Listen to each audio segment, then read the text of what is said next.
Catholic cardinals will soon head into the Sistine Chapel. It is Cardinal Blaise Cupich's first time taking part in a conclave. Father Burke Masters from St. Isaac Jogues Parish in Hinsdale is with us live to help us understand the process. Father, it's good to see you. Good to see you too, Tanya. So the cardinals are all from different corners of the world, presumably speaking different languages. How challenging is it for them to communicate with one another? It is a challenge in some way. Latin is the official language of the church, and that'll be spoken during the official voting process. But many of the cardinals speak Italian. That's the common language in Vatican City. And then also English and Spanish is a common language spoken by many of the cardinals. So I'm sure they're finding ways to be able to communicate with one another without having, any outside translators in the room. So much was made of Pope Francis's country of origin. He was the first Pope from the Americas. Do you think the cardinals are considering the country of origin or the global region even for a new Pope? My sense is, they're going to be following the guidance of the Holy Spirit and looking for the best man to follow Pope Francis. And I think, for 455 years we had Italian popes, and then we had Pope John Paul II from Poland, and then Pope Benedict from Germany, and then Pope Francis from the Americas and Argentina.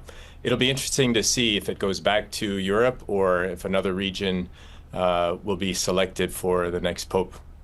Word on the street or word at the Vatican is that it's probably not likely to be an American. Does that sound about right? I think it's unlikely, but the Holy Spirit can surprise us in many ways, and it's going to be fun to watch and see if any American kind of rises to the surface. I think it'll happen sometime in our lifetime. Not sure if it'll happen in this election, though. Interesting. Well, most of the cardinals who are voting were actually elevated to cardinal by Pope Francis. Is that typical?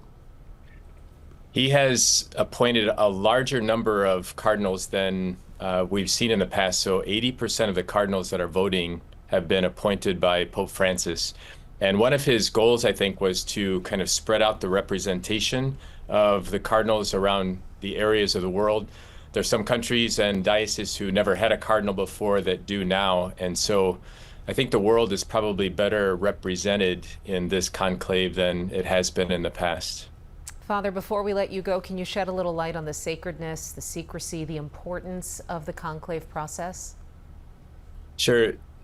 To start with the importance of it, if you think about in the world, there are 1.4 billion Catholics, and the Pope is arguably the most recognizable religious figure in the world. And not just for Catholics, but what the Catholic Church does and what the Pope does impacts the entire world.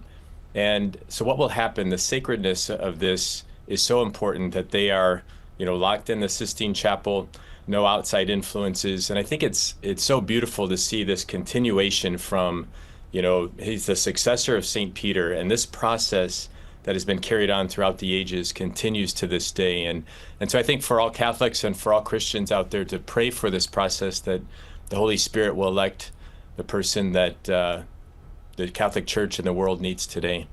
All right, Father Burke Masters, thank you so much for your time today. You're welcome. My pleasure.